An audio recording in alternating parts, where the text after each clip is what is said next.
Brad Jones, director of the Missouri NFIB, is going to talk end of session, and I know he wants to know what I meant by chicken plugging minute.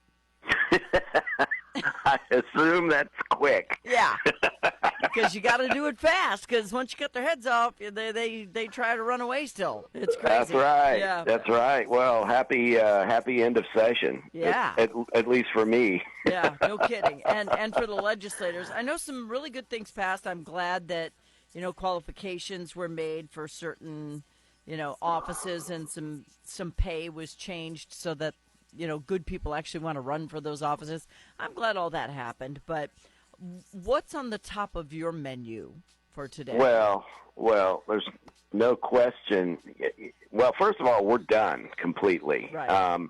As of Wednesday, effectively, when the Senate did what they did, and then they just left. They just went home. Okay. So the House had only about 10 things that they could do, and they did them yesterday. And so it's I can't remember ever actually that they're done a day early. So wow.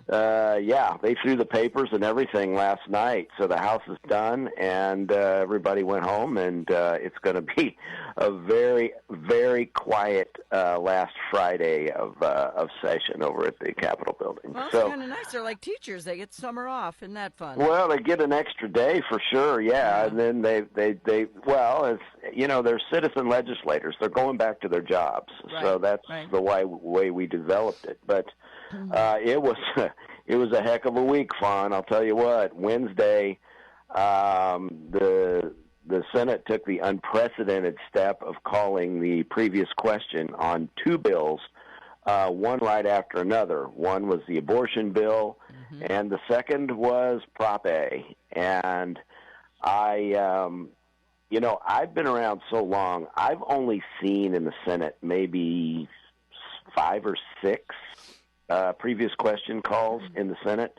It's a tradition thing in the Senate. They don't do it. So when it's done, it's a big deal. And well, they had to do this on the abortion thing, and all respect to everybody who voted for the bill, you didn't read it, because it allowed for way too many horrific things to happen. Having an abortion is one thing before a certain amount of time, but right up to the time of birth, that is murder. That's infanticide. It's murder to me no matter when you do it, but they didn't read it. They just saw abortion, voted yes.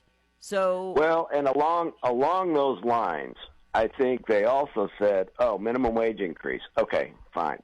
And so and let's face it, 87 of the 114 counties didn't vote. Were not supportive of Prop A. Right.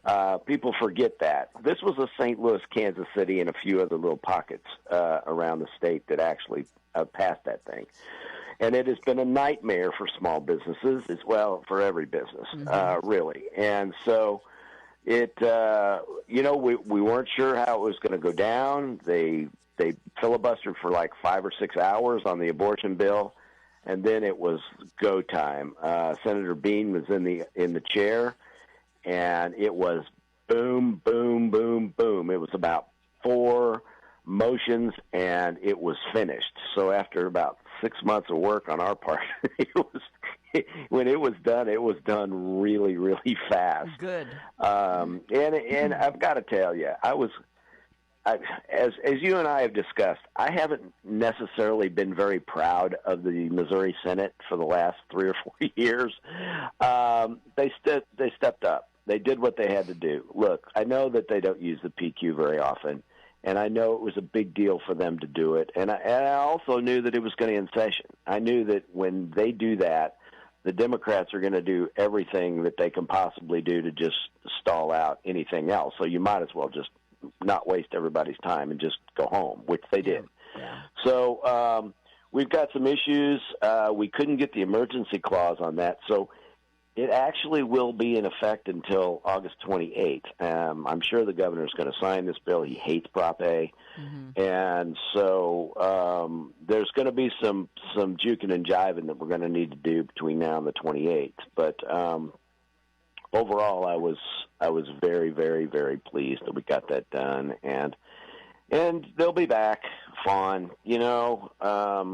I'm pretty sure that there'll be something else coming our way that will not be good for Missouri small business. Well, and it always comes out of the metro areas where, a hamburger's $30 and they think nothing of it because they all make $15 an hour to make that $30 burger.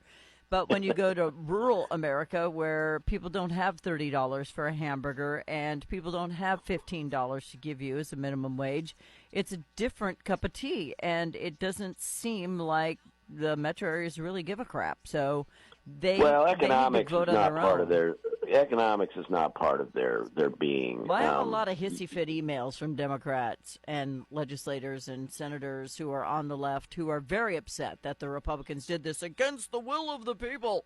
I'm like, really though? Is it though? Here's my thought. I think here's my thought. If I knew that everyone that voted for Prop A read all of it, which is like 15 pages, if they sat down and they really thought it out and they really thought about what it was really going to mean for the economy and the small business people, and they still voted for it, I'd say, all right, well, maybe this is something we shouldn't mess with. Right. But in my heart of hearts, I know they did not do that. They saw the heading, they saw the title, and that's what they did. So, well, they've been doing that their whole lives. It's hard enough to get them out of their chairs to go fill in a dot. So, they're not going to read 15 pages. They're just going to see what applies to their life as a benefit for them and screw everybody else. Well, it's just like the seatbelt law. I mean, I wear my seatbelt because I want to, but should I have to? No. Well, there's the other thing, too. I mean, when you're looking at the economics of it, here's what doesn't really make sense to me. It's when you raise a minimum wage, there's no question that there's an element of the workforce out there that are not going to have jobs. And it may be our high school kids, which I think is a travesty too. I think you learn a lot of life lessons with your first job. Mm-hmm. But those are going to be going away. You're going to be talking to kiosks a lot more if we just keep down this road. There's no question. And as far as putting stuff in the Missouri Constitution, I think we've got to make it a little more difficult to do. Yeah. We shouldn't be treating the Constitution like we would a regular House or Senate bill. And that's just my gut feeling. And I think you're going to see some more of that IP reform probably in the next session. If you're at a skilled job and you're making $12.85 an hour, that's a problem. I mean, just don't take that job. Go somewhere else because you should be well paid for a skilled job. But my God, I can't get a hamburger without ketchup on it without getting a hamburger with ketchup on it. You know what I mean? And you want me to give you $15 an hour? No. What you do is not difficult. Well, here's the other issue that really does happen is, okay, you've been at that company, you're a good employee, you've gotten to $15, and you've been there 3 or 4 years. Mm-hmm. Or so 10. here comes the new guy, and you're paying them $15. Now wait a minute, it's taken me 3 years to get to 15. Mm-hmm. Why am I not at 18 or 19? Yep. And so I've always said that. Here's the thing: if you voted for Prop A, then don't you dare bitch about the inflation rate. Yep. Don't even think about it because one goes with the other. As I've always said, you push in on the balloon, it's got to come out somewhere, and that's exactly what's going on. So don't complain about inflation and what the cost is when you go to the grocery store or go out to eat. When you're artificially raising wages. Yeah, you're doing it to yourself. All right, I've got 2 minutes left. What do you want to strike on? Well, I don't want to end on a bummer note, but we did get the Small Business Economic Trends Survey also this week. Guess what? It was down again this month, a little bit. There was one little bright spot though. The number of small businesses that said they've got jobs that they couldn't fill actually dropped from 40% to 34%. So that's a little bit better. Yeah. Then, on the other hand, the net percent of owners who expect better business conditions fell by 6 points for the next 6 months. That's not good. Now, that's not now. Just so you know, that doesn't take into account some of the happy talk that we've had with the economy in the last week. Mm-hmm. This is for last month. Right. So when I talk to you next month, it'll probably be. Yeah, I hope it's a little better. I really do. It has to be better. I mean, the tariff stuff. It's been worked out, and the president is just killing it overseas, bringing stuff back. So, what he is doing now is shocking at how fast he's getting it done. Yep.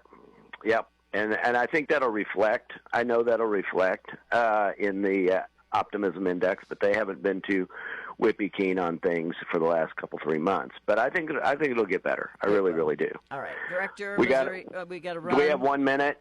I just wanted to say that we lost a true statesman this week. Also, yes. Senator Bond passed away. He was. He was a former chairman of the Small Business Committee in the Missouri Senate, and I got to know Senator pretty well when he was governor and senator, and he treated me great. And I remember that smile at the Mizzou games. He'd say, "Hey, how the small business people getting along?"